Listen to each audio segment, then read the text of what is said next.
પહેલો દાખલો છે, બીજી કોઈ વ્યક્તિને તમારા અભ્યાસના ટેબલ પરના ટેબલ લેમ્પનું સ્થાન કેવી રીતે વર્ણવશો? એટલે અહીંયા આપણે શું કરવાનું છે, કોઈ ટેબલ પર એક ટેબલ લેમ્પ મૂકેલો છે, એનું આપણે બીજી કોઈ વ્યક્તિને સ્થાન વર્ણવવાનું છે, એટલે કે એનું સ્થાન કઈ જગ્યાએ ટેબલ લેમ્પ મૂકેલો છે એ આપણે વર્ણવવાનું છે. તો આપણે અહીંયા પહેલાં તો ટેબલને સમતલ તરીકે ધારીશું અને ટેબલ લેમ્પને એક બિંદુ તરીકે લઈશું. તો પહેલાં ટેબલ બનાવીશું. તો ધારી લઈએ કે આ ટેબલ છે, ટેબલ એક સમતલ સ્વરૂપે આપણે ધાર્યું અને ટેબલ લેમ્પને એક બિંદુ સ્વરૂપે લઈશું. તો ધારી લઈએ કે ટેબલ લેમ્પ આ જગ્યાએ મૂકેલો છે, આ ટેબલ લેમ્પ મૂકેલો છે, બરાબર.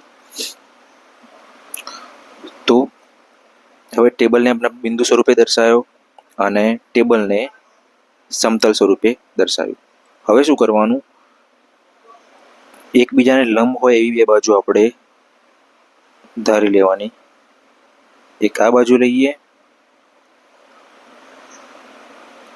અને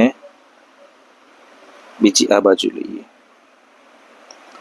આ બંને બાજુથી આપણે ટેબલ લેમ્પનું અંતર માપવાનું છે. સપોઝ કે આ બિંદુથી આ ધારથી અંતર થશે, ધારી લઈએ કે 25 સેન્ટીમીટર થાય છે, બરાબર. અને આ ધારથી અંતર ધારી લઈએ કે 30 સેન્ટીમીટર થાય છે, 30 સેન્ટીમીટર. તો આ ટેબલ લેમ્પનું સ્થાન કયું ગણાશે? તો ટેબલ લેમ્પનું સ્થાન 25-30. જો આપણે આને પહેલા કન્સિડર કર્યું હોય તો 25-30 અથવા આને પહેલા કન્સિડર કર્યું હોય, આને પહેલા ગણ્યું હોય તો 30-25 થાય. એ પ્રમાણે અહીંયા માપ આ પણ અલગ હોઈ શકે છે. આપણે જ્યારે માપીએ ત્યારે 25ની જગ્યાએ 30 પણ હોય, 30ની જગ્યાએ 40 પણ હોઈ શકે છે. આપણે જે ઉદાહરણ લીધું એમાં ટેબલ લેમ્પનું આધારથી અંતર કેટલું થવાનું? 25 સેન્ટીમીટર અને આધારથી એનું અંતર કેટલું છે? 30. એટલા માટે ટેબલ લેમ્પનું સ્થાન નક્કી કરવું હોય તો એ 25-30 અથવા 30-25 સેન્ટીમીટર હોય. ઓકે. હવે બીજો દાખલો જોઈશું, શેરીનો નકશો. તો અહીંયા આપણે નકશો બનાવવાનો છે, જેની માહિતી આપણને આપેલી છે. એક શહેરના બે મુખ્ય રસ્તાઓ શહેરના કેન્દ્ર આગળ એકબીજાને છેદે છે. આ બે રસ્તાઓ ઉત્તર દક્ષિણ દિશાઓ અને પૂર્વ પશ્ચિમ દિશાઓ છે. તો અહીંયા બે મુખ્ય રસ્તાઓ તો આપણે દોરીશું અહીંયા, જે ઉત્તર દક્ષિણ અને પૂર્વ પશ્ચિમ દિશામાં આવેલા છે અને એ બે રસ્તાઓ શહેરના કેન્દ્રમાં એકબીજાને છેદે છે, બરાબર. તો આ થયું શહેરનું કેન્દ્ર અને આ બંને રસ્તાઓ થયા, બરાબર. આ બાજુ લઈ લઈએ આપણે પૂર્વ બાજુ, આ પશ્ચિમ બાજુ, એ જ પ્રમાણે આ ઉત્તર બાજુ થવાની અને આ દક્ષિણ બાજુ, બરાબર. હવે આગળ જોઈએ તો શહેરની બાકીની બધી શેરીઓ આ રસ્તાની સમાંતરે છે અને પરસ્પર 200 મીટર, એટલે બે શેરી વચ્ચેનું અંતર કેટલું છે? 200 મીટર અંતર છે. દરેક દિશામાં 5 શેરીઓ આવેલી છે, એટલે કે ઉત્તર દક્ષિણ દિશા અને પૂર્વ પશ્ચિમ દિશામાં 5-5 શેરીઓ આવેલી છે. તો આપણે ઉત્તર દક્ષિણ અને પૂર્વ પશ્ચિમ દિશામાં 5-5 શેરીઓ બનાવીશું. અહીંયા આપણને માપ પણ લેવાનું કે 1 સેન્ટીમીટર બરાબર 200 મીટર સ્કેલ માપ લેવાનું છે અને આપણી નોટબુકમાં બનાવવાનું છે. ઓકે. તો આપણે 5 શેરી બનાવીશું. પહેલા ઉત્તર દક્ષિણ દિશાવાળી, આ ઉત્તર દક્ષિણ દિશામાંની 5 શેરી બનાવી આપણે.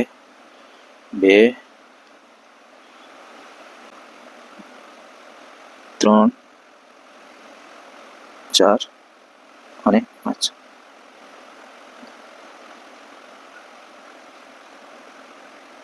તો આ શેરી 1, આ બીજી, આ ત્રીજી, આ ચોથી અને 5મી.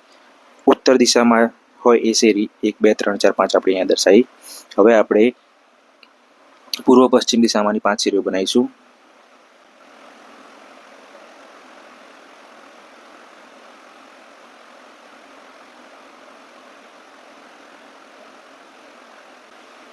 ઓકે, તો આ 5 શેરી આપણે બનાવી એ પૂર્વ પશ્ચિમ દિશામાંની છે. આ શેરી નંબર 1, આ શેરી નંબર 2, આ શેરી નંબર 3, આ 4 અને આ 5. આગળ શું કીધું છે?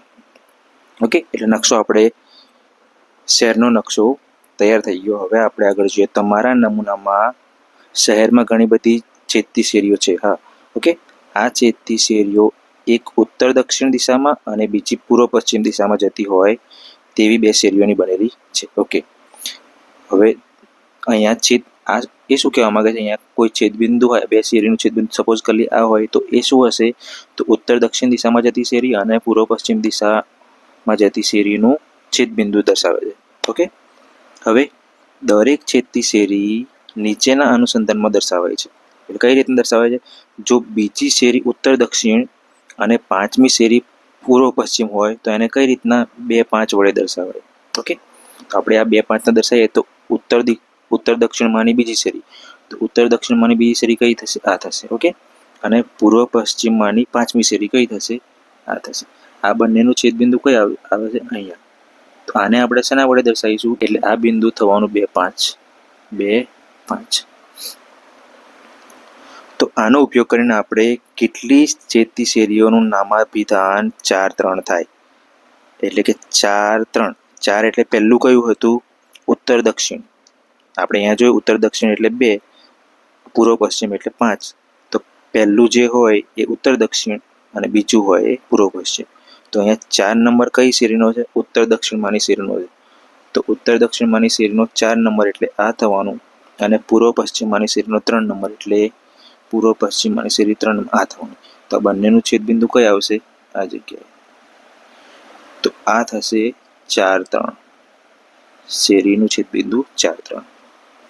એ જ પ્રમાણે બીજો, કેટલી છેદતી શેરીનું નામાભિધાન 3 4 થાય? 3 4 નો મતલબ 3 એટલે ઉત્તર દક્ષિણની 3જા નંબરની શેરી આ થઈ, અને પૂર્વ પશ્ચિમની 4થા નંબરની શેરી એટલે આ થઈ. આ બંનેનું છેદબિંદુ કઈ આવશે? અહીંયા. એટલે આનું નામ થશે 3 4. ઓકે, સ્વાધ્યાય 3.2 જોઈશું, જેમાં પ્રથમ દાખલો આપેલો છે આપણને. નીચેના દરેક પ્રશ્નના જવાબ આપો. એમાં પહેલો પ્રશ્ન છે, યામ સમતલમાં કોઈ પણ બિંદુ દર્શાવવા ઉપયોગમાં લેવાતી સમક્ષિતિજ અને શિરોલંબ રેખાઓના નામ શું છે? તો સમક્ષિતિજ રેખાનું નામ થાય એક્સ અક્ષ અને શિરોલંબ રેખાનું નામ થાય વાય અક્ષ.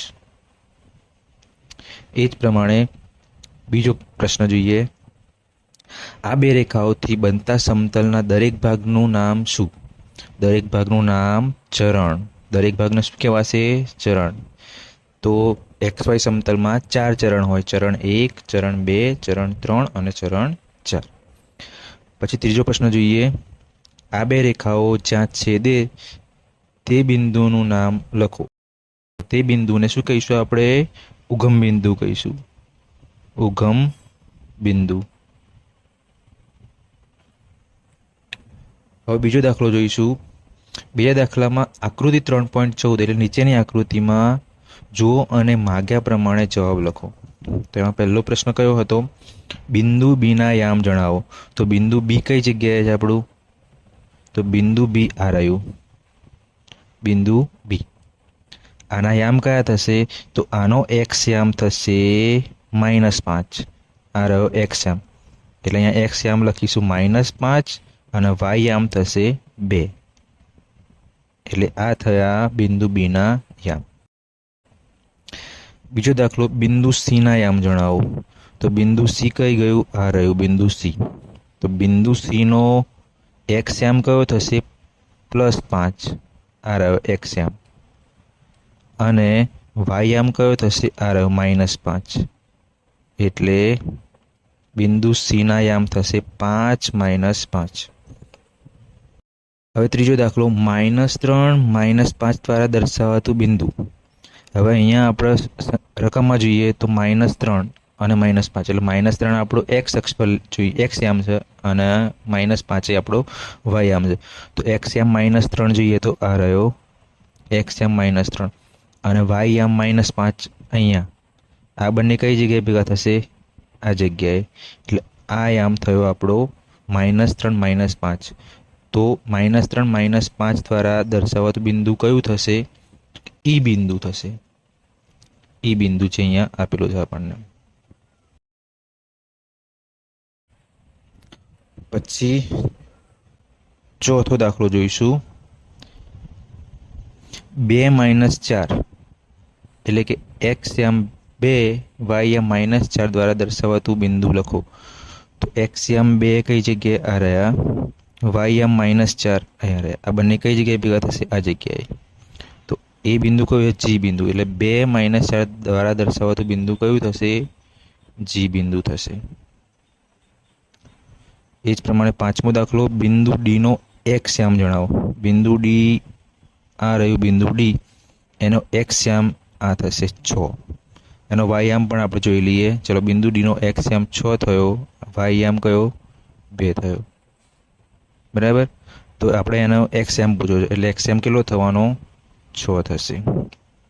બિંદુ એચ નો વાય યામ શોધો. તો બિંદુ એચ આ રહ્યું. બિંદુ એચ નો એક્સ યામ કયો થશે? -5.